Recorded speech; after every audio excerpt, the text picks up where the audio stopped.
Hello, coaches. Welcome to this presentation of the Fall Coaches Meeting for 2024. I'm sorry that you weren't able to be with us in person. I'd ask that you take the time to review this video to be caught up on all of the materials that were shared with the coaches at the meeting. So the first thing I would tell you is that this information, this presentation I'm sharing, can be found at our Coaches Corner, which is found on ShawanoHawksAthletics.com. You will need a password to access the site. The site is the password is SCHS Hawks Coach, as you see on the screen. That will open up the Coaches Corner and give you access to all of the materials that are included in this presentation this evening. Wanted to welcome a couple new people to our team. First of all, we have a new coach in our football program pending approval, and that is Max Schingler. Welcome, Mac. And also new to our program, at least officially, is Davin Rosh. She'll serve as our athletic trainer. She did do some work for us starting last spring. She was around our programs quite a bit as a substitute, but she officially came on board this summer and will serve as our permanent high school and middle school athletic trainer. So welcome to Davin. You'll hear from her in a moment. Booster Club, Steve Stomberg not able to be with us this evening to share, but did ask me to share a couple of things. First of all, reminding you as coaches that the Booster Club is willing to support things that your program needs that benefit kids that are outside the scope of the things that the school is expected to cover. So they wouldn't be interested in providing support for buying new soccer balls. That's something the school should cover. But if your team needed new warm-ups, for example, those are the kinds of projects the school does not pay for that the Booster Club is interested in helping you out. So if you have program needs, please get a hold of me or one of the Booster Club representatives and ask them to consider your request. Also, again, Steve is organizing the coaches shift for the fair food stand that the Booster Club runs. Many of our coaches have helped in the past. If this year that falls on Sunday, September 1, it's an evening shift. If you're inclined to help with that, please contact Steve Stomberg and let him know, and he'll get you on the list. And then also as coaches and also encouraging your athletes and their families to consider becoming members of the Booster Club and supporting that organization. You can join the Booster Club for $10 a year or $100 to be a lifetime member. Again, our Booster Club does a lot to give back to our programs, and so as coaches, I would strongly encourage you to consider becoming a member of the Booster Club if you are not already. Again, Davin Rosh will be presenting. Obviously, she's not here as part of this recording, so I will share some of that information with you. You see her email address and phone number listed there. Please put that in your contacts so that you can easily reach her. She will be sharing plans for impact testing. She's setting up some dates for that where she'll be testing kids who need that testing completed, and she will be working with you to be present on the first day of practice to catch any kids who have not yet completed that impact baseline concussion test. It's important that that is done before kids participate, so that if there was an injury, we have a baseline to compare to. If you have a med kit, a first aid kit that you need restocked, or if you don't have a med kit and you need one, please contact Davin so she can get you set up. She'll talk a little bit about emergency action plans. The link to the emergency action plans is here, is in Coach's Corner. Please be familiar with the emergency action plan for the venue or venues that your team practices and competes in. It's a good idea for you to run like a simulated drill as part of one of your practices. Just pretend that you had a medical emergency and work through that emergency action plan and just familiarize yourself and your team with the steps just in case you were needing to call on that at some point this year. Want to make sure that our teams are aware of our expectations for the training room. Need to be fully attired in appropriate clothing, wear shoes, and realizing that our training room is not a hangout place. It is a medical treatment facility and should be treated as such. So we're not bringing food into the training room. We're not just hanging out. You're there if you need the attention of the trainer. If not, you should be at practice. I put on here, if we have any coaches that are still in need of CPR and AED training, that potentially Davin might offer another training period, training session on, I just put on here tentatively August 12th at 5:30. That certainly is subject to change. But again, if you are not current with your CPR and impact testing, please get a hold of Davin and make arrangements for that training. Also, we'll give Coach Tamau an opportunity to speak as our athletic performance training coordinator. Again, his contact information is listed. It is foundational that to the success of our program that our kids are prepared to compete, and that means that they are in shape and that they are that they're regularly engaging in our strength and agility program. We do not operate in silos on our teams. We share athletes, and whether or not the strength and conditioning program is important to your team, to you as a coach, is really not the point. It is important to many of our coaches, and you owe it to our programs, to the other coaches, your colleagues, to make sure that you're supporting that program and that initiative to get kids in the weight room. So you are expected to include time in the weight room at least twice a week as part of your regular practice plans. Coordinate those times with Coach Tamau as soon as you can and put those in as part of your practice schedule. Coach Tamau will assist you in developing a workout. He's got a core workout that he wants all kids to do, but he's also open to providing specific aspects of the training that are sport specific for your sport. You just need to communicate that with him and work it out with him on what kinds of things you want your team to be doing. Again, this is not optional. This is an expectation. We expect this of all of our teams and all of our athletes. Also wanted to mention before we get into this presentation that after a failed referendum in April, our district is planning to go back to referendum during the general election on November 5th, 2024. The board has been working on refining that what they're asking for in the referendum, and it does include some significant aspects related to athletics that I want you to be aware of.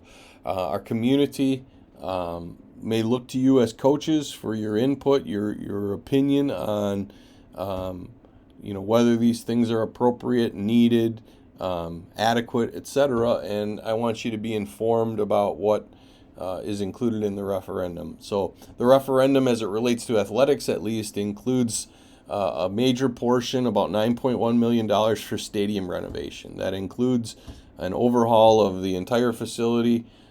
It will bring the track to the high school with a modern track, an artificial turf field, new bleachers and press box, upgrades to our concessions and restroom areas, much needed in that facility. I don't want to spend time right now, but I know there's been some concern about artificial turf. I just want to mention that artificial turf at the high school level is quite different than what you see at the professional sport levels, where you hear concerns about injuries. The quality of the turf is actually much higher in the high school level. And the real benefit to artificial turf is, first of all, in the overall scheme of things, it's really not any more expensive or any significantly more expensive than maintaining a natural grass field, but it certainly adds a lot more utility. If you think about it, our athletic fields, our stadium is only used for maybe at most 100 hours a year. We only use it on game day. We need to protect the playing surface, the quality of the natural grass, and so therefore we don't let outside groups use it. We don't practice on it. We're guarded about using it when it rains or when the field is soft. And so by putting in an artificial turf field, schools that have done it will report that it becomes the most used facility in their district. It's used by the Phi-Ed classes. Special ed uses it. Marching bands can go out and practice on it. Youth programs can play their games on it when the high school's not using it. We can practice. Our teams can practice on it. The community would potentially be able to come and walk on the track. It would go from a very a space that's used very little to a space that's used probably more than any other space in the district. Additionally, the referendum looks to repurpose the space in the hallway adjacent to the main office, including the family and consumer ed rooms and the district office spaces, and convert those into a weight room, fitness area, athletic training area, and storage area. It would significantly increase the amount of space dedicated to a weight room, and would provide easy access across just outside the gym. Would even potentially have exterior access for use in the summer, etc. Easy access out to the practice fields. The referendum also calls for some renovations in our varsity locker rooms, adding showers to those spaces so that there are separate showers for the Phi-Ed and varsity locker rooms, allowing us to separate those two locker rooms when we have events here in our building where visiting teams are using the Phi-Ed locker rooms. And then repurposing the mezzanine space once the weight room is taken out of that space, making it into a multi-purpose space, adding some storage, and having a more robust space for our wrestling program to practice in.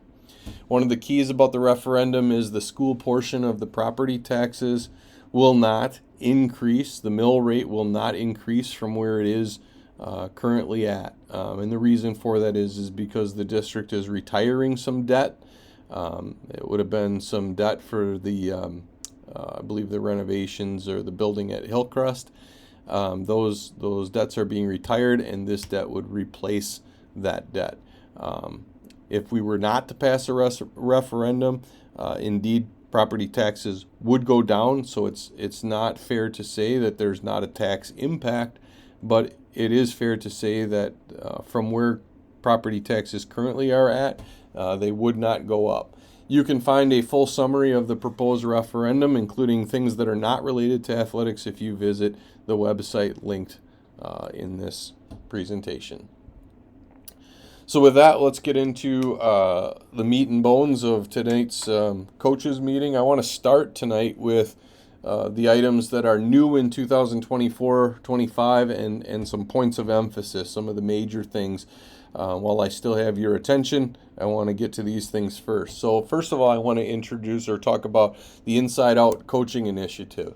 That initiative is something that we started last summer, the summer of 23. I offered 3 sessions where I had coaches come in and I gave you some background and some context about what that program is all about. About 1/3 to 1/2 of our coaches attended one of those 3 sessions, which means a significant number of our coaches have not yet really been exposed to what the Inside Out Coaching Initiative is all about. Of those coaches that did attend, 16 of those coaches at least got started in the online course, and 11 of those 16 actually completed the course and earned their Inside Out credentials. What I'd like to have happen is for all of our coaches to ultimately be credentialed in the Inside Out program. The Inside Out program helps our coaches identify their why by exploring some key questions. Those 4 key questions are: why do I coach? Why do I coach the way that I do? What does it feel like to be coached by me? And how do I define success? The end product of completing the training, the Inside Out training in the online course, is that each coach will develop what's referred to as a transformational purpose statement. Again, it defines your why. So some of our coaches who have already completed this credentialing process have developed their own transformational purpose statements. Those are listed on your screen right now. They give you a sense that these are individual statements that really identify why you coach, what you're trying to accomplish, and how you're trying to impact kids in the work that you do. The online training course walks you through a series of activities that ultimately lead you to developing your own transformational purpose statement. So I will be, again, asking all of our coaches to complete the orientation. I will create an online orientation so that way we don't have to have another meeting, plus it's there and available when we bring new coaches into our staff. And so I'd like you to attend that orientation and then get yourself enrolled in the online course, complete that course, and develop your own transformational purpose statement. So that'll be the process. I'll send you more information, particularly to those coaches who have not yet gotten involved in this program, not yet been exposed to it, and would ask that all of you as fall coaches, I'd ask that you invest the time that it takes to get credentialed by the end of the fall season. Truth be told, to do the orientation and the online learning component, you probably can complete all of that work in less than 2 hours. It depends how much time you want to spend on the activities that go into developing that transformational purpose statement, but it really is not a super long process, and it's not a huge ask of your time. I am respectful of the fact that it is an extra ask, but I think it absolutely can impact the work that you do with kids in a positive way, and I think it'll be worth your time. So I ask that you watch for that information, and when it comes out, take the steps to get credentialed in the Inside Out program. Also want to talk about our program purposes. This is actually born out of the Inside Out coaching program. The Inside Out coaching program really looks at purpose being more important than goal. So when you think about it as a coach, you set goals all the time. Your goals might be how many games you want to win, where you want to finish in the conference, how many kids you want to have make all conference, how deep of a tournament run you want to make. We set all those goals, and then we plan and we practice and we prepare to execute and reach those goals. And those are great, and that's what sports really is known for, especially for kids. But greater than that goal is really recognizing what our purpose is. And our purpose is the impact that we have on kids when they participate in our programs. Our program will look at 4 measures of purpose. Those include students who participate in our athletic programs will, number 1, grow, learn, and improve in the sport that they play. Number 2, develop meaningful relationships and find a sense of connection through their participation. Number 3, they'll grow and develop as a person and develop those character traits that will serve them in their adult lives. And number 4, develop positive lifelong memories and have fun. We're going to measure those purpose outcomes. The primary way that we'll measure them is by conducting surveys at the end of the season of our athletes and ask them for their direct feedback. You coaches, you also can have a role in that. You can be monitoring your own progress as in ways that you find effective at how well you're reaching those objectives. Our coaching evaluation process will include consideration of each coach's effectiveness in facilitating, promoting, and impacting these purpose outcomes in their student athletes. In other words, this is really how we're going to measure the success of our coaches. So again, remember, as you embark on the start of your season, that you're there to use the sport that you coach as the tool to teach these greater purposes. Also want to spend a little time focused on the Our School Activity Scheduler and mobile app. This is not necessarily something new, but it's something that we want to continue to give good emphasis to in our program. First of all, the activity scheduler. It has become increasingly important that we have all of our team activities entered into the activity scheduler so they populate our school calendar. Why? Because that school calendar is looked at by a lot of people. First of all, it's looked at by our parents. They want to know where their kids are, what time they need to be picked up, what time they need to be at certain events. They want to plan their schedules, and that's parents have become accustomed to going to our website, going to bayconference.org and looking at those schedules. And so if your stuff isn't on there, they don't know about it. They wonder why it's not on there. Also, our custodial staff and our maintenance staff pay very close attention to the facilities that are occupied and being used so that they can be cleaned properly, so that if anything goes wrong in those spaces, something's broken, we can go back and look at who might have been using that space at the time. It is a common occurrence that the maintenance department will come to me and say, hey, who was doing this in this space last night? It's not on the calendar. We don't know who it was. And I look pretty dumb when I can't answer that question, but I don't know every activity that you have planned. So it's really important that all of those things, including your practice plans, any team activities you have scheduled, team meetings, all of that gets onto that school calendar via the activity scheduler. So there's a link to a tutorial for those who haven't entered activities into the activity scheduler yet. But really, anytime you're scheduling any facility needs, like you're using the LGI, the gym, the mezzanine, the weight room, outside practice spaces, etc., it needs to be in the activity scheduler. I've already created links on your Sports U page so that once those activities are entered into the activity schedule, they will automatically display on your Sports U calendar as well, so you don't have to re-enter them a second time. The other thing that's important is once you have an initial practice schedule or a list of activities entered into the system, if your plans change, like for example you decide to cancel practice or change practice times on a given day, it's important that you go in and make that specific update in the activity scheduler so that the information that displays is accurate. When you make changes, you have the option, and I would encourage you to send notification. You can also encourage parents to subscribe to that activity scheduler so they get email and text alerts anytime there are changes to schedules that their kids are a part of.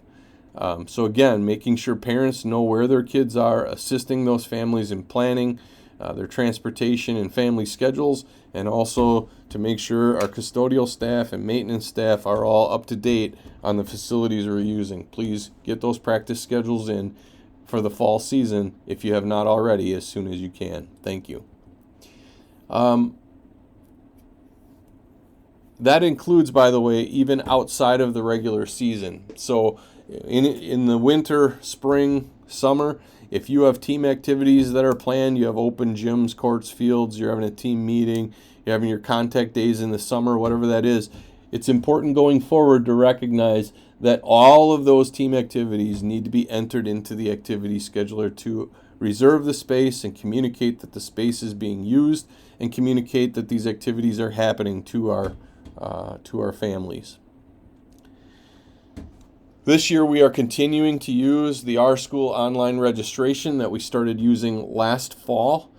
So this will be year 2. It should be easier for our families because when they go to register, all their information is already populated. They just need to update any changes that may have occurred, or if they're adding additional children to the registration process, they'll add their information in as well. For families that haven't done this before, they go to ShawanoHawksAthletics.com and click the registration tab at the top.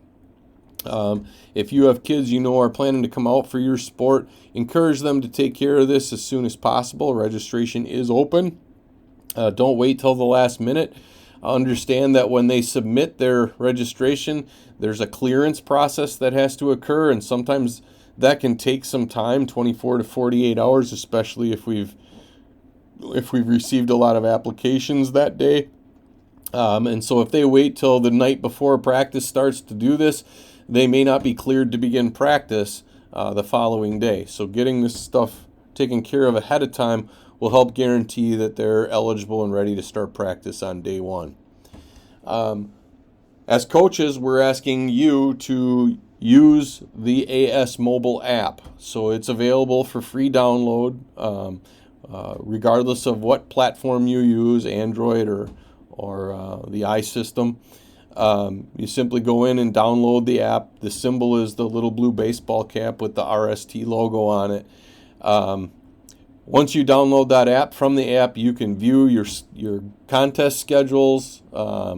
You can see the school calendar and see the school-only events, including practices. You can see which students have currently registered for your sport and what their clearance status is. You'll be able to see the emergency contact information for all of the students who are registered for your sport.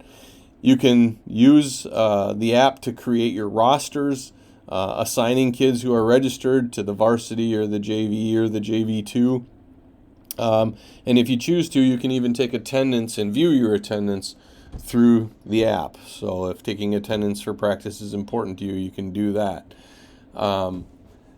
So one of the key things that you're going to need to do with the app is, especially leading up to the first days of practice, is making sure that each kid who's registered for your team or your program has been cleared. So when a student submits their registration, the system automatically defaults their clearance status to pending. Heather will go in and review their registration. The biggest thing she's looking for is to make sure that they've uploaded a current physical or an alternate year card if they're in the second year of their physical, and making sure that those forms have all the appropriate signatures on them. Once she verifies that everything's in order, she will change their clearance status to yes. And an email will be sent back to the family saying that they've been cleared. If there is something wrong with the student's registration, she will change it to no, and the family will get an email indicating what needs to be corrected in order to have this child cleared. So before you begin practicing or allowing a child to begin practicing on your team, you must confirm that the athlete has been cleared to practice. And I've got some steps here. If you go in the mobile app and go under student information, click on an individual child's name, that will reveal the child's parent contact information, emergency contacts, medical information, clearance status, and clearance status. You got to scroll all the way to the bottom of that page, look under the heading Activity History, find your sport listed under Fall of 2024, and then look at the clearance status to make sure that it says yes. Here's an example from last year. It's going to look just like this again this year. 2 students. You see under Joaquin's name that you scroll all the way to the bottom under Activity History. You see Fall of 2023 boys soccer, and at the time this was taken, his status was pending. That means it had not been reviewed yet for clearance. If you see pending or no here, then that means the student is not cleared and cannot begin practicing until they are cleared. Over on the right, you see Anderson Schmidt. Under his activity under fall, you see that his clearance status is marked as yes. That means his registration has been reviewed and everything is in order. He's been cleared. He may begin practicing. So that's where you're going to be checking. Please do not allow kids who are not cleared to begin practicing.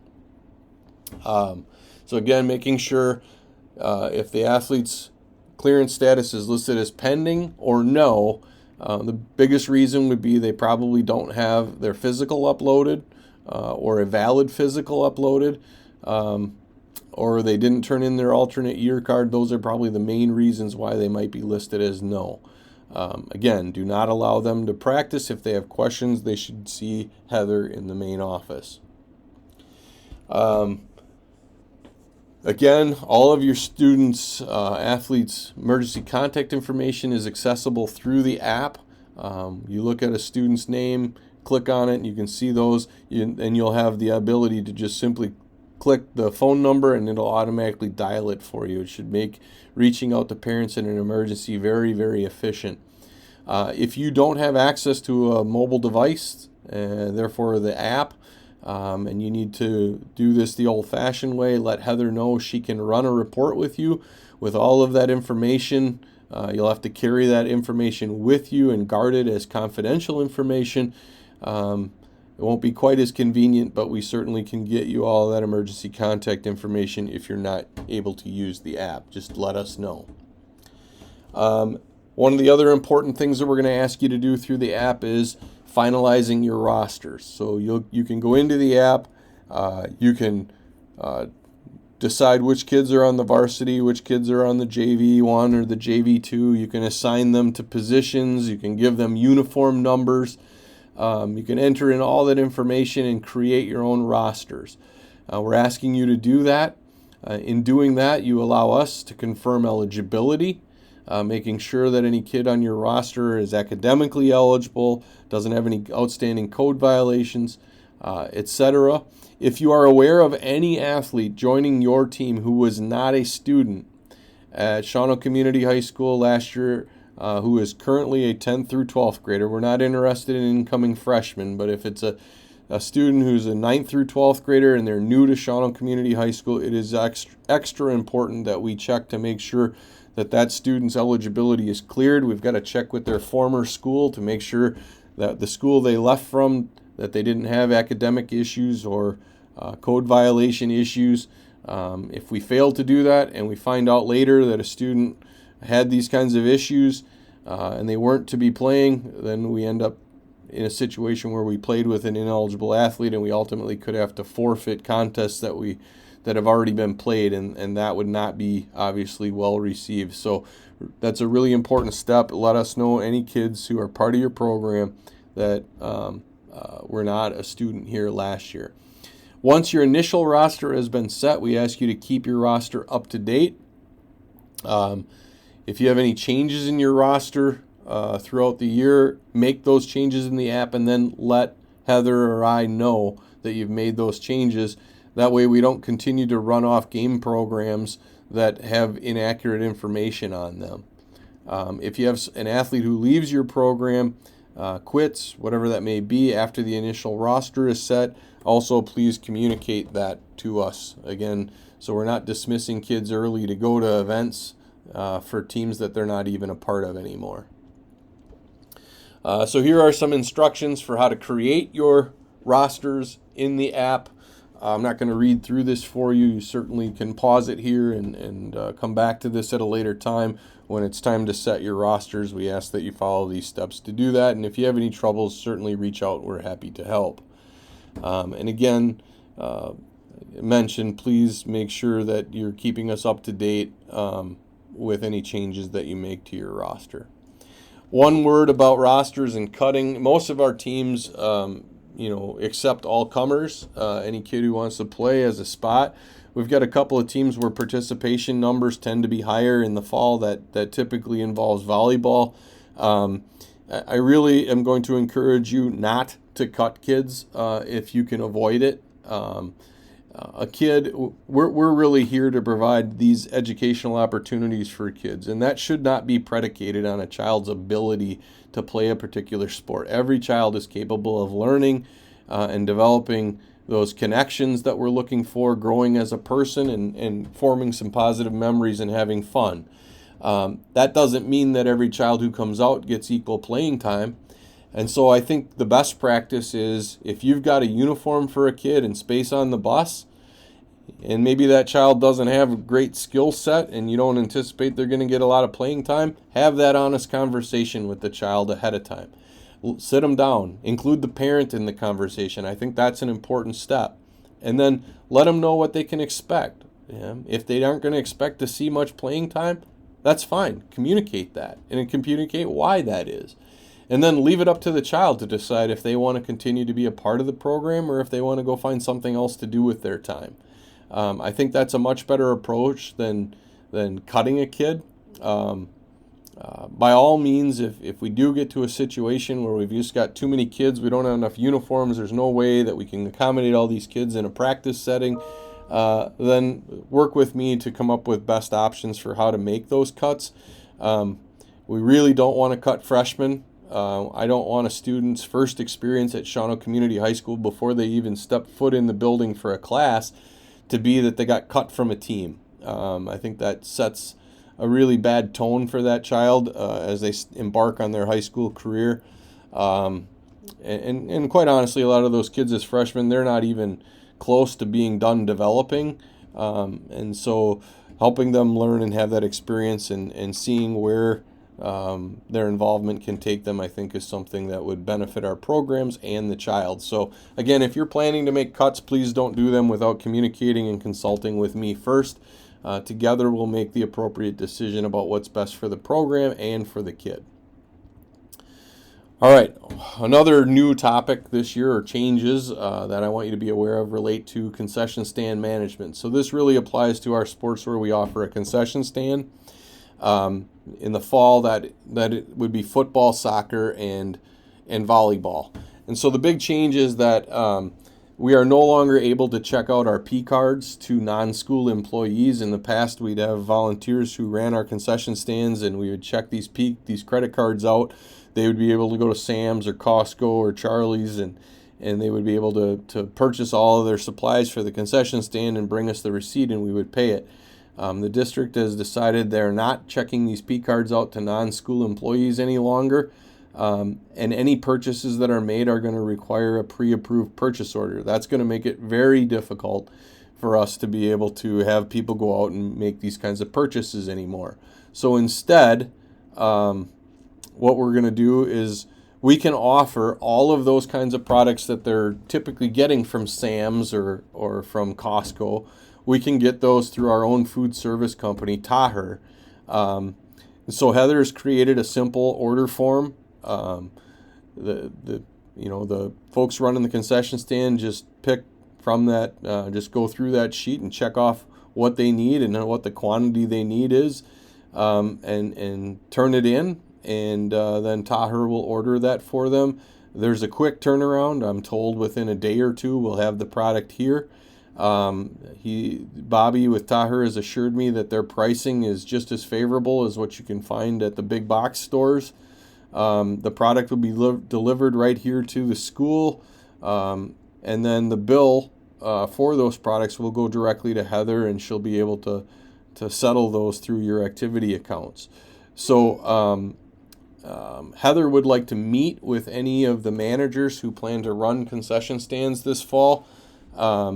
Tentatively, she's set up a time for Tuesday, August 6th at 5:30 at the high school, where she'll provide some orientation and review of this new policy. So coaches, we're asking for your help. If you know who's going to be taking the lead for running the concession stands for your sport this year, would you please put us in contact with that person or those people, and share with them the dates of that meeting. Let them know that this change is happening. Encourage them to attend, and then we'll get in touch and help bring them on board with the new process.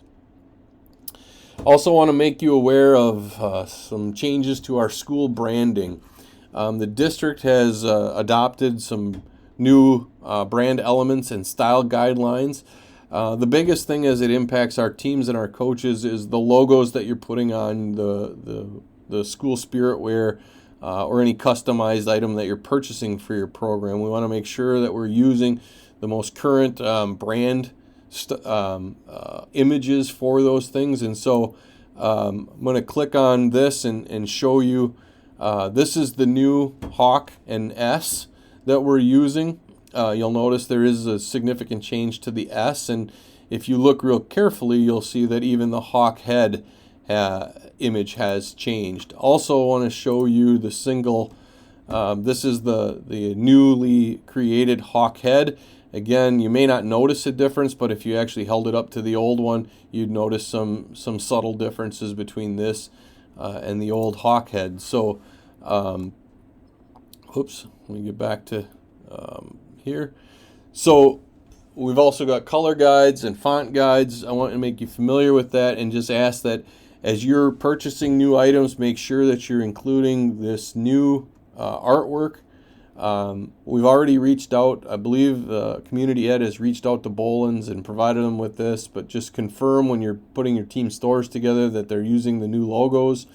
If you're working with other vendors, and let's say the example that comes to my head is we ordered a new wrestling mat last year. We had a logo put on the center of the mat. If that were to happen this year, we want to make sure that the new logo that we're using, that we put on the mat, is the new one.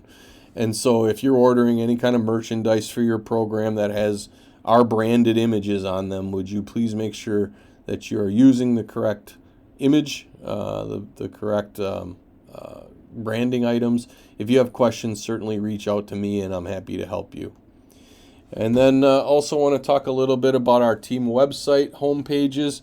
Our team website has a page for every team. If you go to hawksathletics.com, you can hover over fall, and it'll reveal all the fall teams. Each team has a homepage, and I'm asking you as coaches to manage that homepage. Recently, you should have received an invitation to join your team webpage. If you would please accept that invitation, you can visit getvnn.com. Sign in with your school email and password. If you haven't accessed it before, you'll have to first create an account and establish your password. I have a link here to a website user's guide. It's a resource that I think you'll find helpful if you're not familiar with this. You can find that linked also on Coach's Corner. I'm asking you to customize, to go into the system and customize your team page. There's some steps listed here. You can use this space to post information like when are your first practices, or what kind of information do kids need to know for tryouts, when is your parent team meeting, and it doesn't have to be you that does this as the coach. You might have a team manager that you give these responsibilities to. But right now our pages just simply have a picture of last year's varsity team on them, without any additional information, and I'm asking you to be the source of that information. So in the near future, the next week or two, would you please make an effort to get on and just put in some information that you want parents and families to know. Think of this as the resource where if somebody was exploring the idea of coming to our district and they wanted to see what kinds of programs we had available, they would see these things on our website, so we want to make them attractive and appealing to those visitors. Additionally, this new website offers the ability to post. So if you create a team post, it'll post to your team webpage. So that might be, for example, you want to post a highlight from a game. Maybe somebody had a spectacular performance and you want to bring that to everyone's attention. You can create that post and put it on your page, and if you check that post as featured, it will also populate on the main district athletic website slider at the bottom of that page. So I'll be honest, I haven't really had an opportunity to play around with this a lot. I suspect that what you'll see when you log in and use the system is going to look different than what I'm seeing as an administrator in the system. It's difficult for me to give you specific directions. So if there was a coach who was willing to sort of meet with me and kind of work side by side to see how things look from the coach's perspective, that would be great, because that would give me the ability to then be able to guide other coaches with some knowledge about how things look on your end. So let me know if you'd be willing to help me with that. All right, so that brings us to the conclusion of all the new stuff. The remainder of this presentation really goes through things that we cover on an annual basis. If you've been around here a long time, you already know of these things. So these might be some things that you can buzz through pretty quickly. But first of all, there's a packet available to each coach this evening. If you're obviously watching this, you're not here, you'll find that packet in your mailbox. I'd ask that you make an effort to get in and look at that as soon as possible. There's some paperwork in there that I need completed and returned to me as soon as you're able to. So in your packet, you'll find a sheet with your username and passwords for your school email, your WIA site account, and your Our School Activity Scheduler and mobile app login. You'll find a copy of your contract that we obviously need signed and returned, a contact form, CPR and AED certification status, where you're at, concussion and sudden cardiac arrest information. For those who need it, the NFHS coaching courses, and then a copy of the newly created or newly updated coach's handbook, along with an acknowledgement form that you'll need to sign. I also updated the coach's checklists to reflect more updated practice. So there are links here to a checklist for an assistant coach or a head coach. Please take a look at those, print them off, refer to them from time to time to make sure that you're not forgetting some of your responsibilities. So let's start with a little bit more detail on contracts. Again, you'll have a hard copy contract. I'm asking you to sign that and leave that with me. Please drop it in my mailbox. You cannot be paid any of your stipend until we have a signed contract on file. Stipend payments will be made in 3 equal installments this fall. Those tentative payment dates are August 30th, where you'll receive the first third of your stipend, September 30th, where you'll receive the second third, and November 15th payroll, where you'll receive the final installment. If you have specific questions about your contract or about payments of your stipend, I'd ask that you please contact Nicole Hartleben in the district office.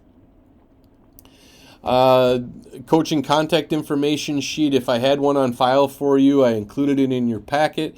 If nothing's changed and everything on that sheet are accurate, just put today's date on it and return it to my mailbox. That tells me that I don't have to make any adjustments to my records. If you have changes to your contact information or I didn't have one for you to share, asking you to fill out a new form and turn that in, and then I will get all of your emergency contact information updated. Again, for coaches who are not licensed to teach, the NFHS courses are required by the WIA. There are 2 courses. One is on the principles of coaching. The other is on health, first aid, and safety.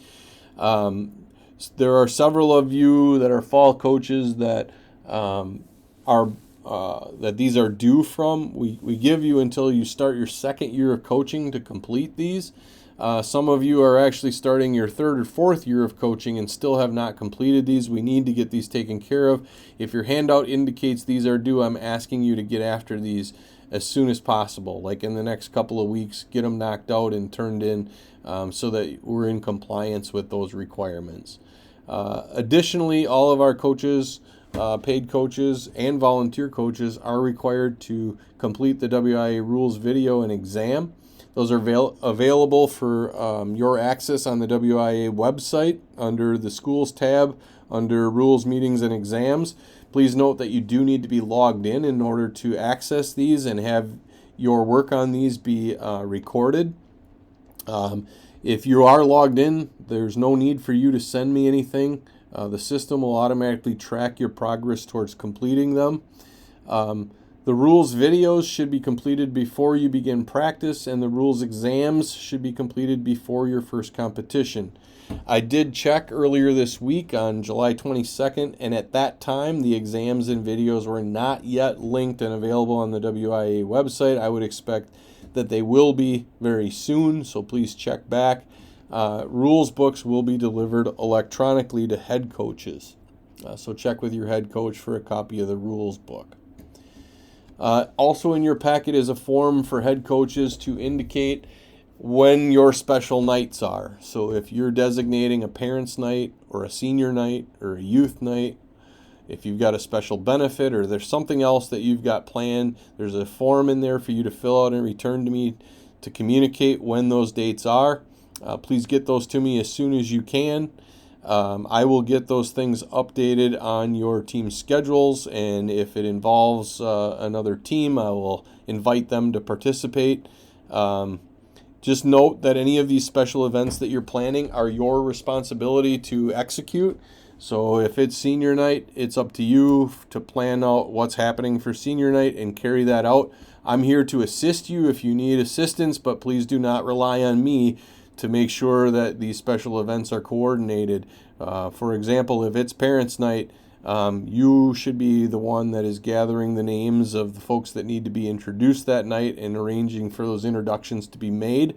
Again, I'm there to assist, but if you come there expecting that it's done for you, everyone's going to be disappointed. So please make sure you're following through on those responsibilities. If you are planning a benefit, I would ask that you first of all, seek approval for that from me. Communicate with me your ideas ahead of time and get that approval.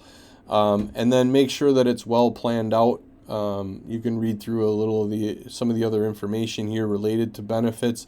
We don't want to discourage them, but at the same time, we don't want to run a benefit if it's not going to be run well. And so making and planning is the key. Having a clear vision of how you want things to go and a plan for how you're going to execute it is important. And I just want to make sure we're all on the same page before we put any of those kinds of things out to the public and advertise that we're doing them. Also, in your packet for head coaches, you'll find a transportation schedule. It's tentative. These were based on the schedules as they looked at the time Heather did this. Communicate with Heather any changes that need to be made. I'm sorry for the typo here. The PowerPoint says to communicate by August 29th. That should say July 29th. Heather needs to get the bus company a tentative schedule for the fall. We'd like to do that soon. And we don't want to do that, though, until you've first had a chance to look at that schedule and make sure that it looks right to you. So if there are things that need to be changed, let Heather know. If not, just put that form in my mailbox or communicate with Heather that it's good to go, and she'll get all those times scheduled for you. And then Heather has made it a process to send out weekly updates on the events for the following week, including away events and the bus times for them. Please pay attention to those communications and make sure that you're checking them to make sure that they meet your records. If there are issues, please contact Heather so we can work those out ahead of time. And we don't have you sitting there waiting for a bus that's not scheduled. Also want to talk about transportation of students. Students who are typically expected to travel with a team to and from all events.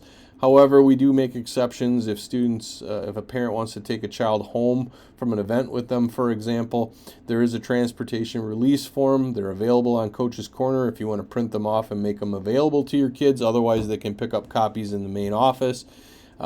These must be completed for each date, and they require an administrator's signature ahead of time, so it's not something they fill out at the game and leave with you. They need to have it filled out ahead of time, signed by an administrator, and then they bring it to you to indicate to you that they have permission to be leaving early. If you have events where you're taking a small group of kids and we can accommodate that with a school van instead of a bus, it's certainly a lot cheaper. We just need to have you approved as a driver, and we need to make sure we check to make sure there's availability for vans. So communicate those to Heather as well.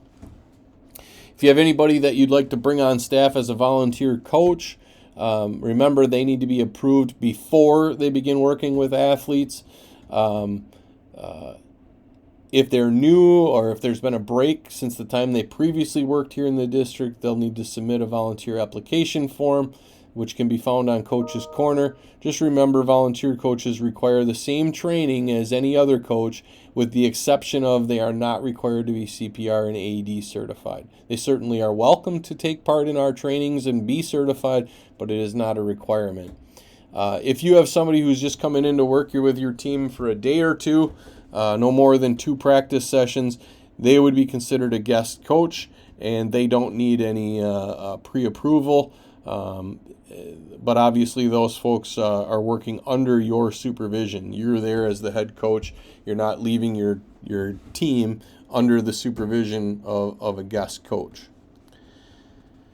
All right, so that covers what was in your packet. I should mention you'll also find a copy of the new coach's handbook and an acknowledgement form for you to sign saying that you've had a chance to review the coach's handbook. I ask you to get that back into my mailboxes. And for head coaches, there was one other item. There was a packet at the end of a handout at the end of your packet that included some updated information about our purchasing procedures, our reimbursement procedures that Heather put together. I'd ask that you please take a moment to review those as well. All right, just some housekeeping items. How to communicate with me as the activities director. My contact information is there. School email is what I find to be the most convenient way to communicate, especially because I'm often communicating with multiple people at a time. It just makes things more efficient. So I ask that you check your email on a regular basis, daily, and that anything that you receive from our office in particular, that you actually take the time to read and respond to. We'll continue to use the Sports U app for all of our internal communications within our teams. Sports U has proven to be very, very effective. Again, it's available on all devices, all platforms. You had a Sports U page last year. That page will continue. We're not creating new pages. So if you have people that are a member of your page, athletes who have graduated or families of athletes who have graduated, you're welcome to purge those individuals. You can easily remove them as the administrator of your team. Coaches, if for whatever reason you're not a member of your team, go ahead and join and let me know, and I'll grant you administrative credentials so that you can manage your team page. And then you can go ahead and invite your new athletes and new families to join. If you go into that under members, you can print off a PDF form that has all the instructions along with the code for how to join, so you can pass those out to families. And then you may want to consider adjusting your settings to control who can post on your site, whether you're going to allow chat or not, etc. And again, the Sports U system has a calendar feature.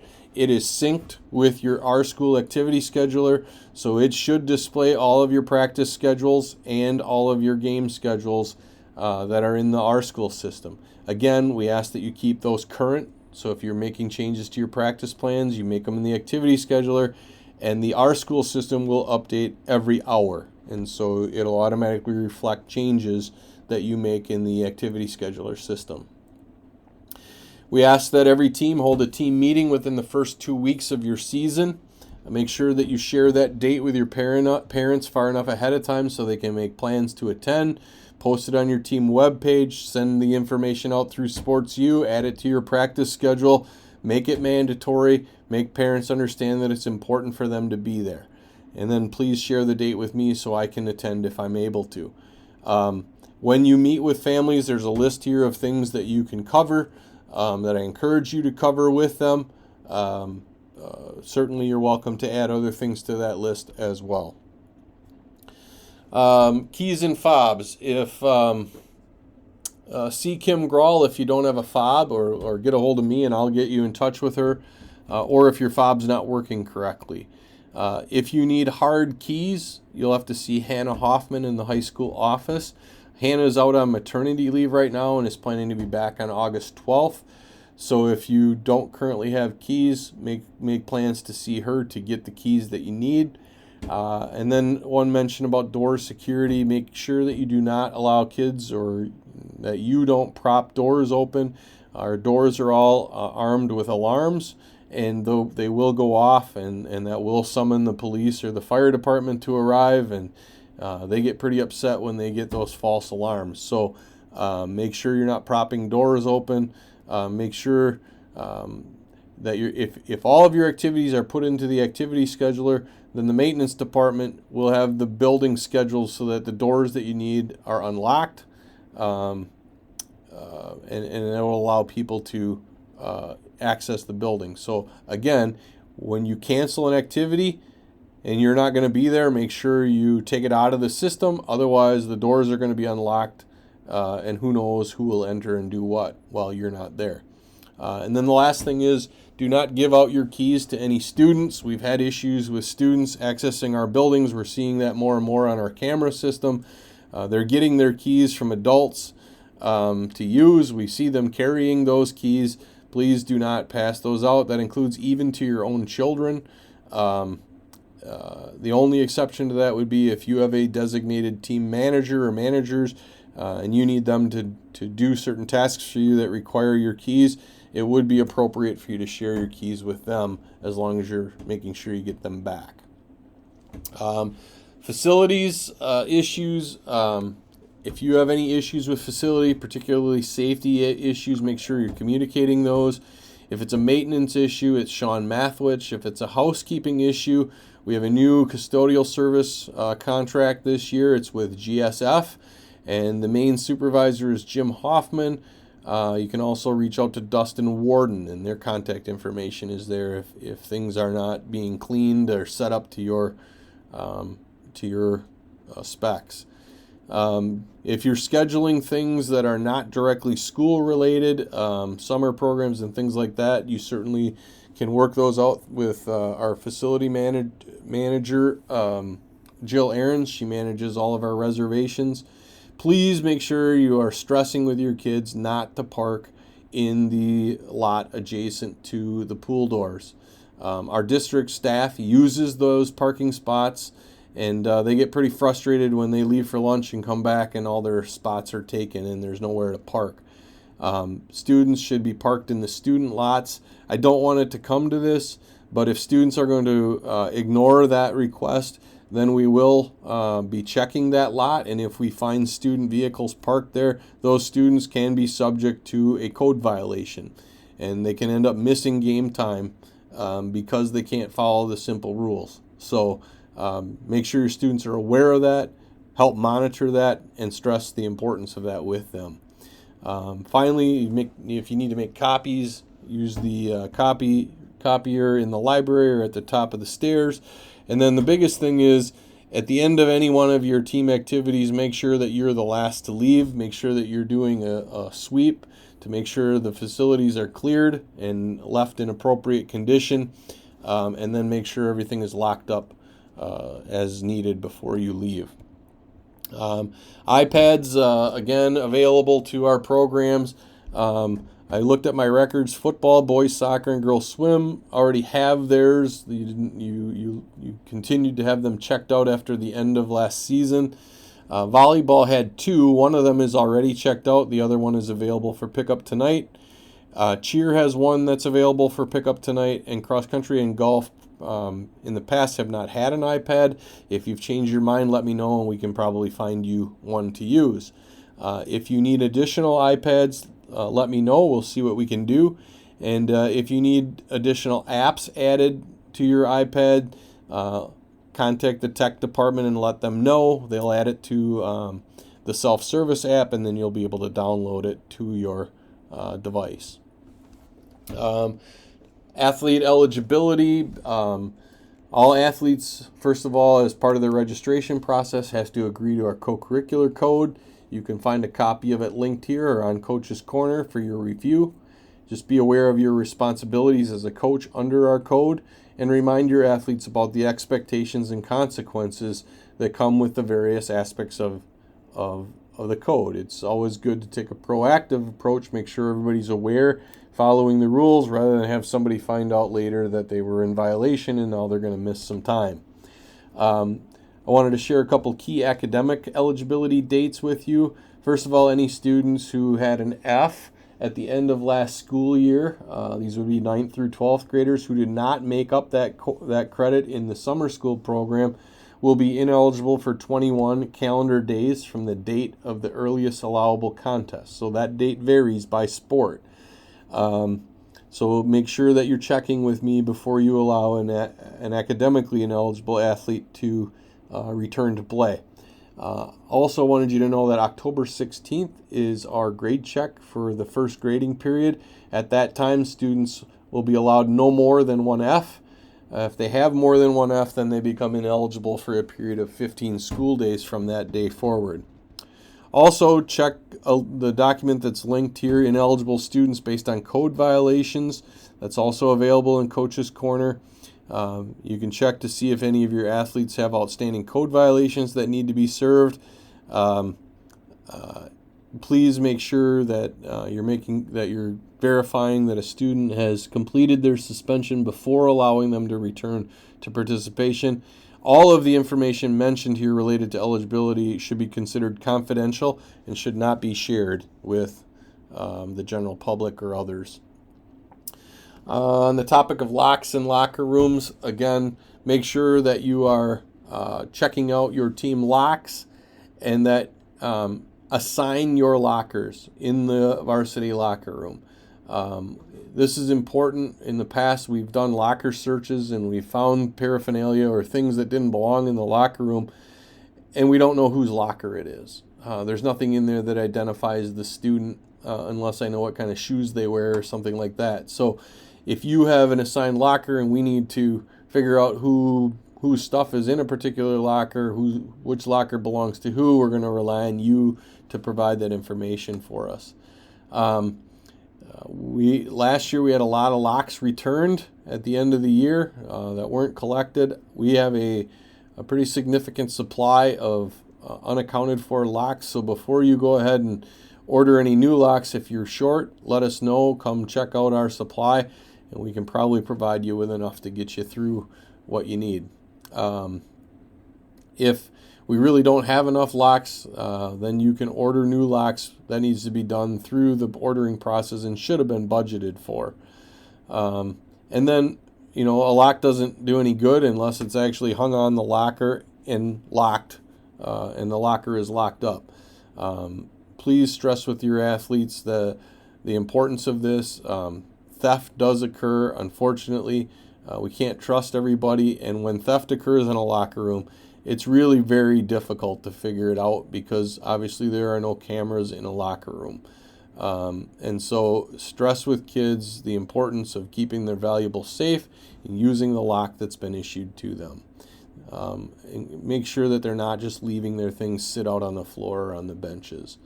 And then at the end of the year, make sure that you've collected all of your locks and put them back into your inventory. And then if they're not out for a winter sport, it should say, then it's important that they vacate the varsity locker room and make room for the winter athletes at the end of the season. They'll need to start using the Phi-Ed locker room if they're no longer an athlete. Making sure that you're providing appropriate supervision for kids at all times, both home and away. Making sure you're supervising the locker rooms and making sure behaviors in there are appropriate. If you have a disciplinary issue with an athlete that you have to address, it's recommended that you do that with a second coach present, so there's another set of eyes and ears to refute any claims that a student might make that aren't true. And then finally, make sure that you or another coach is the last to leave. Do a clean sweep of the locker rooms before you leave. Make sure that you're not leaving kids waiting to be picked up. We always want to make sure that we have eyes on kids until they're out of our care. Your program inventory, if you've previously shared an electronic copy of your program inventory with me, it is now located in a Team Inventories folder on Coach's Corner. There are some programs for which I could not find a copy of a electronic inventory, so if you don't find one in that folder, it means I don't have one. If you have one, you certainly can upload it to that folder, and then it will be shared with me, or you can send it to me and I will upload it. But by doing this through a Google folder, it means that we don't have to share things back and forth. If you find that you have an old version of a program inventory form, please purge it, get rid of it, so it avoids the confusion of having multiple copies of it around. At the end of your season, before you do your checkout, I ask that you update your program inventory and update that document to include all the items listed there. We still this year will observe church night, family night as Wednesdays, and meaning that all of our activities on Wednesday night need to conclude by 6:45.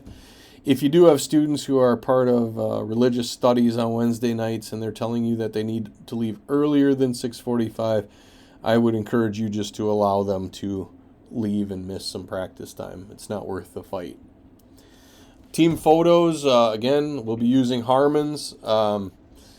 The schedule for this fall is that football will have their pictures taken on August 16th. We need to let Harmon's know a specific time for that event. So, Al, I'm asking you to help me with that.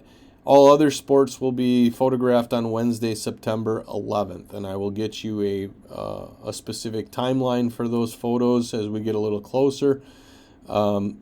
Remember, we've changed the practice. We're no longer handing out order forms to kids. Instead, they get their pictures taken. They're given a number. Their parents can go online and look that number up and preview the pictures and then order right online. That eliminates you or the photographer as the middleman. Nothing's changed about team photos. We still want to have every varsity athlete photographed individually, even if they are not planning to order any photos. This allows us to make sure we have photos of every kid for the purposes of providing awards at the end of the year or highlighting kids on our website. If you've got special pictures that you want to take, a group of seniors, whatever, just work that out with your photographer. Please monitor the process of having pictures taken. Make sure that all of the poses that your kids are offering are appropriate, that there's no inappropriate gestures being made or hand signals or things of that nature. And then we also ask all of our coaches to also be photographed so that we can include you on our district website. This is an example of one of our staff directory pages where we've got your picture, your name, your contact information, and ultimately at some point your transformational purpose statement. Also this year, again, we'll encourage all of our coaches to promote your teams using our district media platform to celebrate your athletes and your teams. We have a consulting firm that will actually do the posting for us. All we need to do is email them at social media, shawanoschools@gmail.com. Send them photos or information that you'd like posted, and they'll put those posts together for you. Last year I took some criticism from some programs because some programs got a lot of media attention and others did not. And the answer I gave people was we're not a sports information department. I don't do those kinds of things. There's just not enough time in my day for that. And so those programs that have a eager parent that wants to volunteer and post that kind of stuff often will get a lot of attention. And if coaches haven't made those arrangements or don't have anyone like that and the coaches aren't sending stuff, then that program doesn't get a lot of information. It has nothing to do with us liking one sport more than another. It really has to do with the commitment that the coaches are making to try to get that content to those providers to get posted. So please, whether it's you, a parent, a student manager, make sure that you're taking time to put those things in on our Facebook page as well as our daily announcements. I don't remember if we did this last fall or not. We've done it in other seasons, but what I'm asking when you share contest results at the varsity level is to use this link. You click on this form. It's a simple survey where you put in your name, your email address, the contest date, location, what sport, what gender, who the opponents were, what the score was for the home team and for the Hawks and for their opponent, what your record is. This box here, the contest summary and comments, this is where you have a narrative. You can provide as much detail as you'd like, when your next contest is and who your next opponent is, and then you hit submit. And what that will do is it will generate a press release that's formatted, and it'll be sent out to Brad Williams, the Shawano leader. It'll be sent to the announcements. A copy will come to me, and a copy will come to you at your email address. You can then forward that press release to any other media outlets that you'd like. Also, make sure that you are sending your stats and conference results to the conference commissioner. If you're not aware, I have taken on the role of conference commissioner, and so those will come to me now. So typically it's the home team for each contest that submits those using this conference stats form that's available on Coach's Corner. That information is then shared out with other coaches in the conference, and coaches use that information when they're making their selections for all conference, etc. So, and then finally, if you have to discuss, if you're talking to the media, please don't discuss school discipline matters with the media, and make sure that your comments are always positive. Additionally, you need to football, soccer, and volleyball need to report their contest results for all games on the WIA site. This is important because that information is used in the seeding process. So there are directions here for how to do that. That hasn't changed since last year. So make sure that you're also reporting those scores to the WIA. For sports that have officials, coaches should also be ranking your officials. That's important to your officials. They want to have that feedbacks. It affects their future assignments and their tournament assignments, so please take time to do that. Make sure that you are in tune to your end of season responsibilities. There's a yearly summary form, an honors award report that'll end up in your mailbox. This year it will be blue. This is not online. It's a hard stock form that you fill out and return to us. I will send you an email with some timelines of when we need that information of your letter winners and your team award winners, so that we can have all those materials organized and ready for our end of season banquet. Make sure that at the end of the season you're collecting all of your school issued equipment and uniforms, etc. You submit that list to me so that I, along with the replacement value of any missing items, so that we can bill those students. Update your team inventory, your program inventory. Put away all of your equipment into your storage. Evaluate your assistant coaches. That would be for head coaches, and turn those evaluations into me. And head coaches then schedule a time to meet with me within 2 weeks of your last contest to do your end of season checkout and evaluation. Warm-up music. Any warm-up music that your team wishes to be played for your games must be pre-screened for appropriateness. We don't just plug student phones in to the system. So the playlist and a copy of the lyrics should be presented to you as a coach for review and approval. You can then send that to me if you wish. I can then find those songs and get them added to our sound computers. That's what we typically will play our music on, as opposed to plugging in someone's phone. And so if it's clean and appropriate, we will add it, and we'll be able to use it and create a playlist for your team. Otherwise, we'll just use the music that we already have on file. This also includes music that's played at your practices and in the locker room, etc., on the bus. Make sure that that's screened and it's appropriate. We'll continue to use Huddle TV as our venue for live streaming coverage of our games. Anything that's on the main court in the gym or in the stadium will be live streamed, so that would include varsity and JV1 volleyball, varsity and JV2 football, and varsity and JV1 soccer. It's free to the public to watch on there. And then the feeds from those live streams are also automatically uploaded to your Huddle accounts, so that you also can review those if you're using them for educational purposes. A few topics related to fiscal matters that I want to bring to your attention. Again, this has become a point of emphasis with our district office. We always have to have a purchase order when we're making orders, when we're making purchases. No more are coaches allowed to purchase things and ask for reimbursement. They just don't want to do that. And so coaches should not place any orders with venues without a pre-approved purchase order.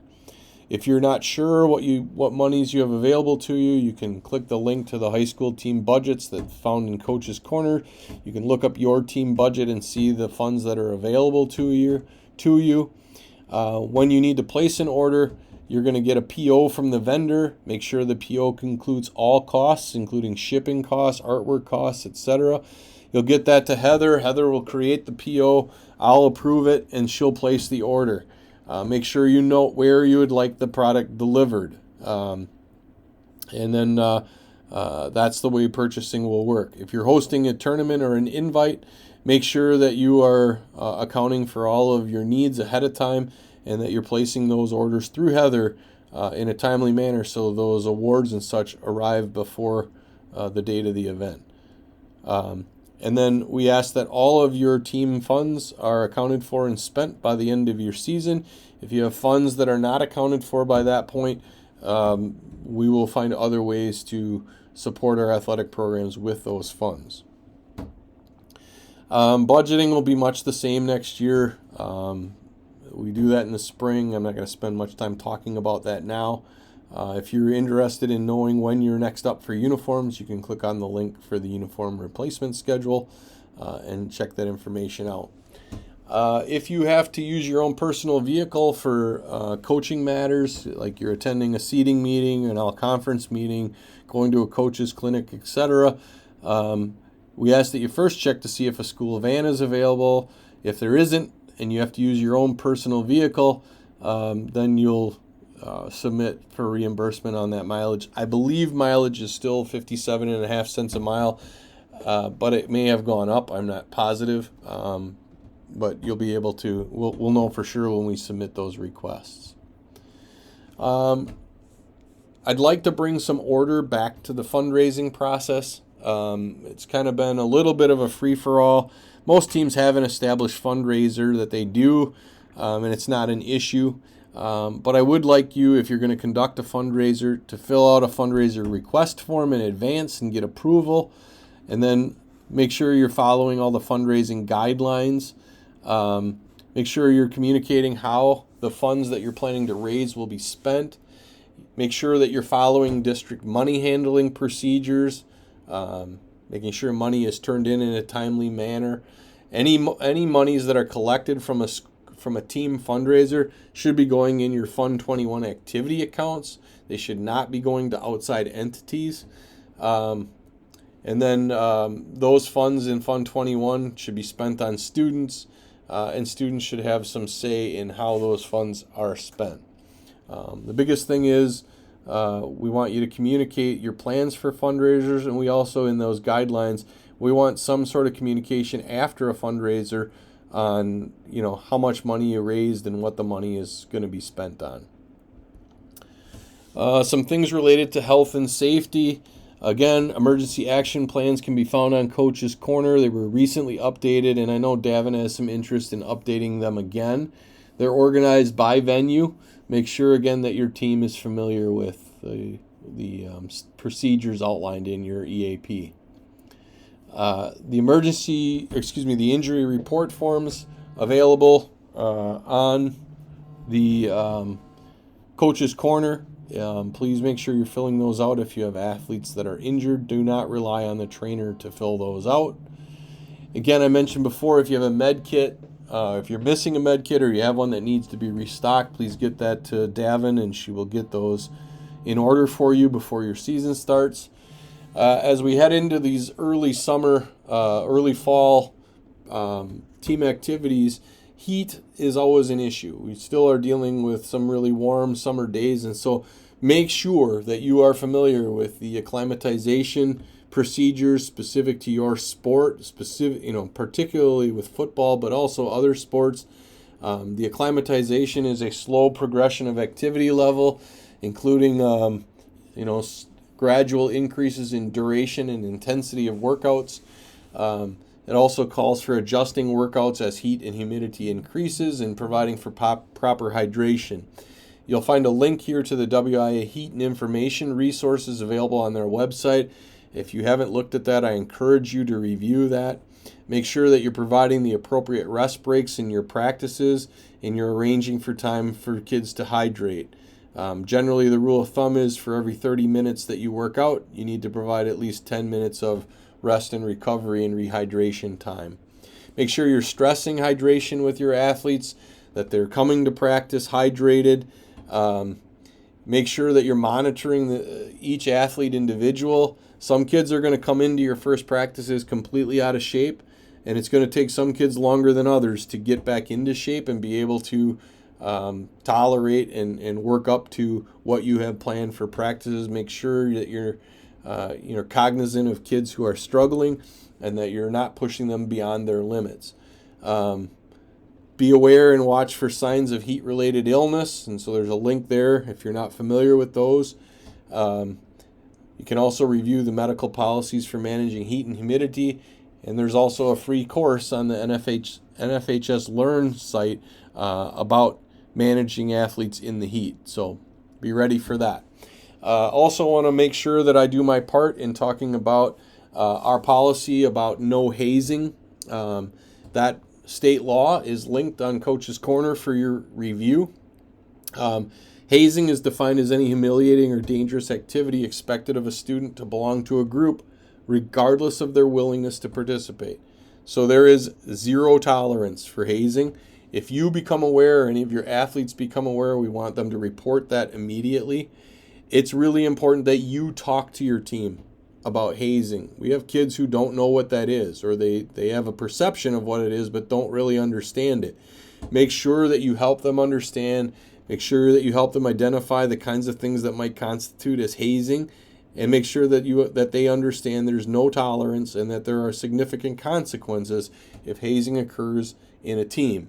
We don't want to be the centerpiece of a news story, and we don't want students to be subjected to inappropriate kinds of behaviors that might put their health and mental health at risk. So take time to cover that. Make sure if there is an incident in your team or within your program, you can bet that one of the first things that we're going to look for is, did you take time to talk with your team about hazing and make sure that your team was aware of what kinds of behaviors were considered hazing and that there is a zero tolerance, etc. So make a point to have that conversation with your kids. Include that as a piece that you talk about at your team meetings.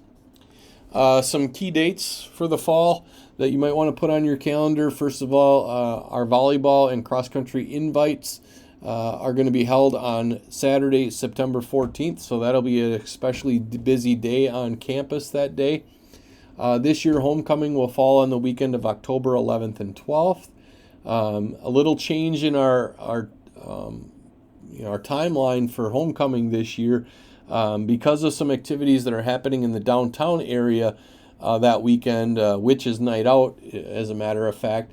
We are not able to host the parade on Friday night, so instead we will do the Hall of Fame induction on Friday night at 5:30 here in the high school commons, followed by a reception at Luigi's. It would be wonderful if our coaches would make arrangements to bring their teams to the induction. Not only is that a nice display or gesture for those who are being inducted, I think it's also great for our athletes to hear about the accomplishments that people before them have had, and maybe build some level of appreciation for the legacies that have built our programs. So please consider bringing your teams to that on Friday night. Saturday, the parade will be sometime in the morning. I don't think we've settled on a time. I'm guessing maybe 10 a.m. And then the football game will be at 1 p.m. The dance will be later in the evening. On Tuesday, October 22nd, our swim team will host the conference sprints meet here in our pool. Seating meetings will be determined by sport, so you'll get more information later toward the end of your season on when your specific seating meetings will be. The conference coaches meeting for football, soccer, and volleyball will be on Monday, October 28th at 7 p.m. at Seymour High School. Swim will conduct their coaches meeting and choose the swimmer of the year at the conference meet on October 31st at Sturgeon Bay. And girls golf and tennis will conduct their coaches meetings at their respective conference meets. And finally, Monday, November 4th, 6:30 p.m. will be the date for our end-of-season fall awards banquet. Note that the gathering has closed, and so that event will be held here in the high school. Dinner will be served in the commons, and the awards program will be in the auditorium. Head coaches are expected to attend that to present your team award winners. Assistant coaches are welcome and encouraged to attend. And so that's it. Those are the things I had. If there's anything that I didn't cover that you have questions about, please reach out and ask. And have a great season. Look forward to seeing you working with your team soon. Have a great what's left of the summer. And again, go Hawks.